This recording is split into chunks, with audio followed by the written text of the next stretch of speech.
les rencontres entre les Lions. Il est le relais entre l'équipe et les dirigeants. C'est lui qui parle au nom de l'équipe. Mais je me dis, pour ce genre de choses, il y a quand même certaines capacités que tu dois avoir. Et rappelons-nous, le Cameroun est bilingue. Ça veut dire, il doit s'exprimer en français.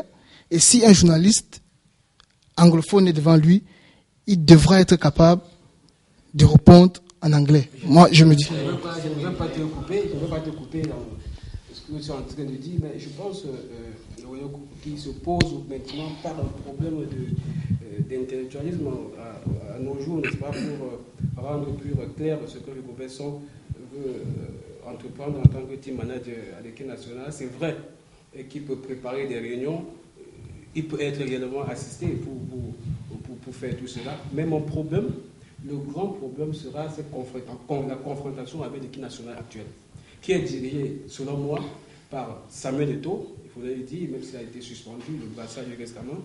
Il est le capitaine de l'équipe nationale à l'heure actuelle. Et on n'oublie pas, en 2010, c'était un clash entre Samuel Eto'o et Rigobert Song. Le retour de Rigobert Song comme team manager dans cette équipe nationale, pour moi, aujourd'hui, est un grand problème. La génération d'Eto'o et de Song, qui précède celle que Eto'o dirige aujourd'hui, ne s'est pas séparée en bon terme. Il faut dire que les Camerounais comprennent cela. Et tout le monde a compris. Je me rappelle encore bien de Sam Séverin Ngo, qui disait qu'il était en Afrique du Sud. Lorsqu'il est rentré, sur Canal 2, il disait bien ceci. Réellement, Song a fait peur à tout le monde. C'est Song qui a gâté le mondial. Samuel Eto'o lui-même était du côté de l'Afrique à foot. Il faut dire la vérité. Aujourd'hui, ça brûle entre Eto'o et l'Afrique à foot. On va à la recherche de Rigobert Song, qui était hier l'ennemi commun de tous les deux, pour contrecarrer Samuel Eto'o. C'est un problème de contexte qui se pose à l'équipe nationale aujourd'hui. Et l'Afrique à foot, pour moi, ne tremble pas, ne ménage aucun effort, ne fait absolument rien pour trouver une solution pour nous amener, n'est-ce pas, dans ce qu'on peut appeler une dernière scène. Rodrigue, le poste de coordonnateur général des équipes nationales a été promis en Boma depuis 18 mois. Jusqu'aujourd'hui, il n'a jamais été nommé. Après le scandale de Marrakech, il a été rappelé d'urgence par le ministre des Sports d'alors, Michel Zoa, au Cameroun, et on attendait pour les jours qui suivaient sa nomination. On prétexte qu'il y a un décret d'application qui devrait réformer les équipes nationales avant qu'il ne soit nommé. Est-ce que Patrick Mboma, aujourd'hui, ne paye pas son amitié, dont il revendique d'ailleurs avec Samuel Eto'o? Non, je ne pense pas que Patrick Mboma soit plus ami avec Samuel Eto'o qu'avec une autre personne en équipe nationale. Je crois que Patrick Mboma plusieurs fois a posé, je crois, et voilà une autre façon de concevoir les choses qui est dangereuse. C'est-à-dire de voir les choses toujours sur un point de vue personnel. Il n'est pas question de Patrick Mboma et Samuel Eto'o le disent plusieurs fois, ils n'ont pas toujours été proches. Mais ce que Patrick Mboma pose comme diagnostic, ça va plus dans le sens de Samuel Eto'o, et donc il y a un danger pour la façon de voir de l'Africa Foot, parce que qu'est-ce qui se passe? L'Africa Foot aujourd'hui est en train de tout faire pour retrouver la main. Ils ont eu en face d'eux un vestiaire qui s'est uni pour la première fois depuis plus de 2 ans, depuis 3 ans. La première fois que le vestiaire est uni et le vestiaire est uni contre eux, ils ont tout intérêt à détruire cette unité. Ils ont commencé d'abord, de par la façon dont ils ont géré le Marrakech, en disant, ben voilà, un groupe de 23 joueurs a refusé de jouer, on va sélectionner 2. Ce sont des méthodes qu'on a vues à l'époque chez les esclavagistes, et ou chez les colons qui coupaient les têtes qui débordaient. Donc, ils ramènent ces méthodes pour diviser à tout prix le groupe, parce qu'un groupe uni, c'est un danger pour l'Africa Foot. Patrick Mboma, il n'est pas le seul. Il y a les Belges, il y a les Kéké qui ont eu à poser des diagnostics. Son Bahana n'a jamais, je ne me souviens pas, je n'ai pas le souvenir, d'une action de son Bahana qui allait dans le sens véritablement de ses coéquipiers ou de l'intérêt de l'équipe nationale en tant que groupe d'individus. Je vais prendre l'exemple de 2002 où les joueurs ont fait une grève et la grève ne partait malheureusement même pas du capitaine. a fallu que ce soit un coéquipier qui par la suite a écopé de sanctions. En 2003, on a vu Mboma se désolidariser de l'équipe pour dire il y a des problèmes dans cette équipe. Moi, je me retire de cette équipe temporairement. Le capitaine aurait pu avoir une quelconque action dans le sens de soutenir une idée qui était bonne pour l'équipe nationale. Aujourd'hui, il y a le Marrakech qui, la plupart des anciens joueurs s'est exprimé. Somba a son habitude, pas du tout. Je me pose des questions. Bon, mais je crois que le problème de Mboma, c'est d'abord parce que voilà, c'est quelqu'un qui fait peur. Il n'acceptera pas tout.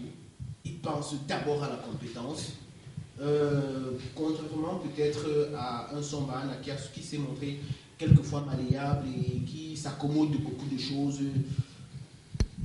qui ne sont pas toujours dans le sens de l'intérêt du groupe. Constant, il y a 2 jours pour préparer les futurs éliminatoires de la CAN Coupe du Monde. Une réunion a été tenue au ministère des Sports avec tous les intervenants. Est-ce l'après Samuel Eto'o qu'on prépare déjà? Est-ce que encore là, les autorités du football ne posent pas le faux diagnostic? Ça veut dire esquiver le problème? Bon, ben, tel que nous les connaissons, ils feront tout pour esquiver le problème. Ce n'est pas le premier problème qu'a connu l'équipe nationale du Cameroun. Et ils ont toujours été suffisamment compétents d'esquiver le problème. Bon, mais ne connaissant pas les résolutions de cette réunion, j'ose croire que cette réunion a été non seulement convoquée, mais que cette réunion s'est déroulée dans un esprit de reformation de l'équipe et que cette réunion a été exclusivement axée sur qu'est-ce qu'il faut faire maintenant pour résoudre le problème que connaît l'équipe nationale et éviter les scandales comme ce qu'on a connu. Bon, mais aussi longtemps que je ne sais pas les résolutions de cette réunion, j'ose et je veux espérer que cette réunion a été dirigée dans le sens positif, dans le sens de refaire les choses.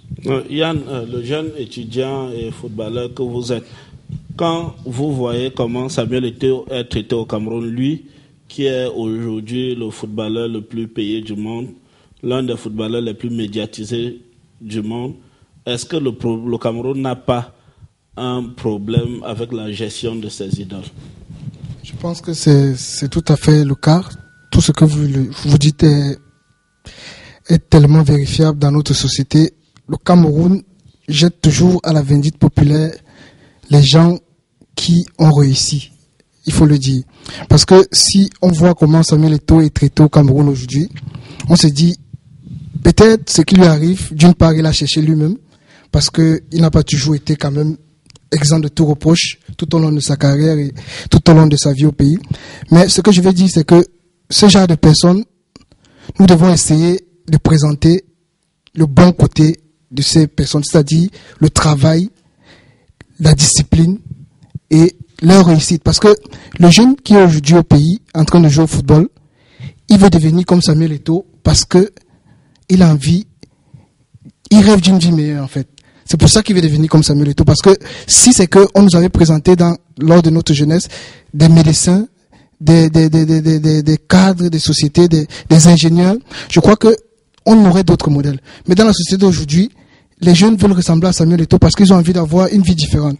Et quand on voit comment Samuel Eto'o est traité dans son propre pays, parce que quand vous marchez un peu, parce que moi par exemple, quand je joue avec mes coéquipiers, ils te disent Samuel Eto'o, ils te disent Rigobert Song, parce que Rigobert Song a joué en Turquie, ils te disent Webo. Donc, ce sont des modèles chez ces gens-là. Mais chez nous au Cameroun, on est toujours là à vouloir les opposer, à vouloir les monter les uns contre les autres. Et je pense que c'est comme ça que l'Africa Foot a toujours eu à gérer notre football.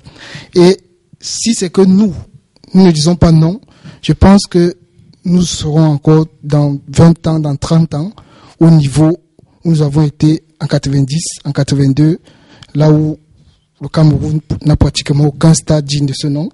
on veut relancer le championnat national. Je lisais encore aujourd'hui que il y a un problème qui se pose. Les clubs réclament, ils veulent voir les contrats parce qu'on leur a dit qu'ils ont 60% de l'argent des sponsors. Et la FECAFOOT ne veut pas leur montrer les contrats parce que la FECAFOOT leur a dit vous aurez tant. Je pense autant de problèmes que cette FECAFOOT a créé au football camerounais. Et je pense qu'il est temps de mettre vraiment fin à cette génération parce que c'est aussi ça qui manque au Cameroun. C'est que de se dire j'ai fait 10 ans, c'est beaucoup dans une société. Et il faut que je parle. Avec vous, Rodrigue, le temps qui nous est imparti à sa fin. Si vous aviez un mot de fin, un message pour les responsables du football au Cameroun, ce serait lequel? Personnellement, je n'adresserai aucun message aux responsables du football. Je dirais plutôt que il y a eu un Marrakech Gate. L'image du Cameroun a été salie. Il appartient à ceux qui représentent les Camerounais de se saisir de ce problème. À mon sens, l'Assemblée nationale aurait dû se saisir de ce problème. La FECAFOOT n'aurait jamais eu le droit de juger qui que ce soit parce qu'elle faisait déjà partie de ce problème. On ne saurait être juge et partie. Et au sortir d'une commission d'enquête de l'Assemblée, on aurait su exactement qu'est-ce qui s'est passé et certainement on aurait demandé au président IA et à sa bande de plier bagage parce que Tombi Aroko qui essaye de jouer à celui qui va sauver, qui va laver l'honneur du Cameroun, encore que je ne sais pas en tant que qui, parce qu'il n'a aucun mandat pour, vient sur un plateau de télévision, nous dit que voilà, ils ont 2 mois pour préparer un match. Il n'a pas les contrats de ce match, le jour du match, il n'a pas les contrats. Et que voilà, il engage le Cameroun sur la base d'un rapport de confiance avec un individu. Je trouve que c'est une moquerie qui dépasse les bords. Au Cameroun, généralement, on a l'habitude d'attendre des footballeurs qui montrent chaque fois leur patriotisme. On a vu avec Marc-Vivien Foué, en 1998, il a perdu le contrat de sa vie en se cassant, en se brisant la jambe juste pendant les préparations du mondial. Il devait recevoir des primes qu'il n'a jamais eues. Il a boudé quelques temps, il est revenu pour faire quelques années plus tard le sacrifice suprême, celui de sa vie, sur un terrain de foot. Ces mêmes gens qui aujourd'hui nous parlent du patriotisme, qu'est-ce qu'ils ont fait? Rien du tout. Alors aujourd'hui, il est tout simplement temps qu'il y ait des personnes compétentes à ces postes-là et que surtout le Camerounais se réapproprie ce qui lui appartient, c'est-à-dire son football et sa gestion. Une belle conclusion, que le Camerounais se réapproprie ce qui lui est le plus cher, son football. Merci infiniment à tous les panélistes de nous avoir prêté votre sagesse. Aux téléspectateurs, merci de toujours nous rester fidèles. L'actualité de Diaspora News, ce sera en février, notre modeste contribution au challenge, un débat sur l'avenir et les problèmes qui minent le challenge camerounais, cet événement qui faisait tant rêver et qui aujourd'hui est, on peut le dire, en perte de vitesse. En mars, pour la journée internationale de la femme, ce sera un plateau complètement féminin. Si vous avez aimé, allez le dire aux autres. Si ce n'est le cas, faites-nous le savoir. Merci et à très prochainement.